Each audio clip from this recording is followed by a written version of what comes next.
It's 1:16 in the morning and we've got no vlog. Well, shit. So it was the Saturday before Mother's Day, and at 2 o'clock today we went to see my dad's mom down in the facility she lives in Medina. And they had a nice brunch, and it was my aunt and my uncle and me, and Lindsay's in Chicago, my sister, and Megan was there. And it was a good time. We had sandwiches and hung out and met some people she lives with and that whole kind of thing. I came back here and it was Radiator Day in the Jetta. So Razvan's 2014 Jetta, 87,000 miles. I think probably as of today it was very close. Sprung a leak, and we determined that it was the radiator.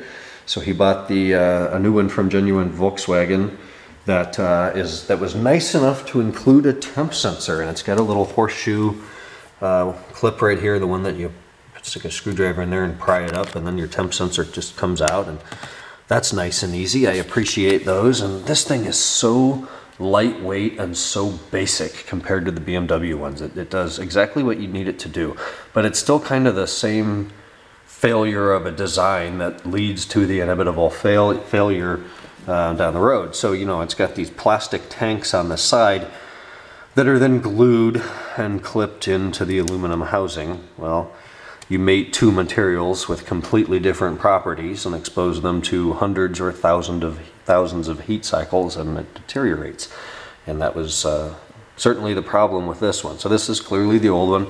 You've got your bottom hose, your temp sensor, and top hose, and what I'm assuming is a breather hose that was clipped on. And unlike BMWs that have, you know, regular hose clamp, it has these things that you pry together, and that expands the clip, and then once you take the channel locks off, it is made of spring steel, so it clips back down. So that makes fitting the hoses really easy, because you don't have to screw around with clips, and there's no one-use clips, and you just squeeze them together and pull.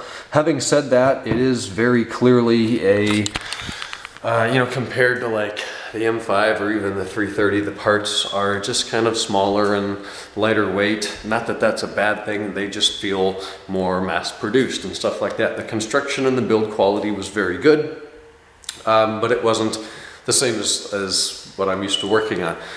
Stuff like the M5, it feels like you could take it apart and put it back together every day and you would never damage anything. Most other cars I work on really doesn't feel like they're built, designed to be serviced in the least. But the Jetta wasn't bad. So the radiator sandwiched in between the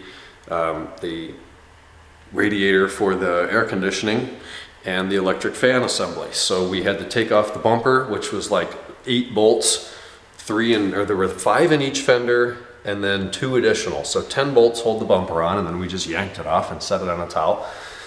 And then we had to loosen up through some portholes the AC radiator, as I'm going to call it. And then we went on the other side and unplugged the fan. The fan plug was like one of the hardest things we did today. I don't know why that was such a pain in the ass. It was a very weird connector that we had to pull out this little red locking tab, and then there was another thing we had to depress with a flathead screwdriver while simultaneously pulling the 2 connections apart, and then it was in this weird ass clip. It was just way over engineered for an electrical connector, and of course the connector's like this big, but it only has 3 12-gauge wires going into it. What is the point of that? So we got that done, took the electric fan out, which was very tight, and pulled the radiator out, put the new one in. The bleeding system, or bleeding process, was very easy. We pretty much just bolted it all together, put the hoses back on, filled the radiator, started it, turned the heat on, revved the shit out of it a little bit, poured some more coolant in a whole bunch, drove it, checked the level, drove it, checked the level. Easy, done, fixed, dry.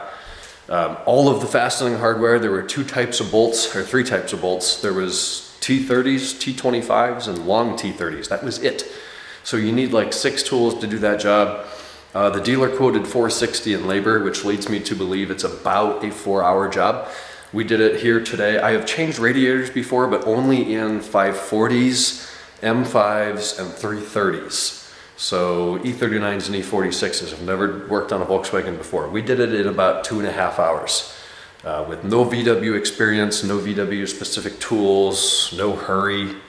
Would have been longer if I had to do a video, but I could do it again in probably 30% less time than that. So all in all, great success, easy, built some experience, and got to help my friends and work with them today, so that was fun. We got that done. We picked up a pizza. We went downstairs, hung out, had a couple drinks, enjoyed the pizza. It's now after midnight and they have left. So we are gonna play with this radiator a little bit. I'm thinking we'll plug up probably the bottom hole and then shove a hose in there and see if we can't find where it's leaking. It's gotta be one of these places where it meets. With only 87,000 miles in 4 years, you know, it's a little dirty. Couple stones or tools have hit into that, but nothing major, and there's no clear damage or anything on it.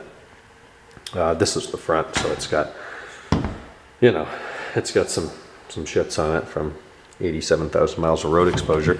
These are the Torx. They're just untapped plastic holes. So you take, and this is why I say that it feels like they're not really built to come apart and go together as well as BMWs are, because the BMWs will have machined metal inserts or something in there, and then machine screws that go in it. Well, you know, whatever.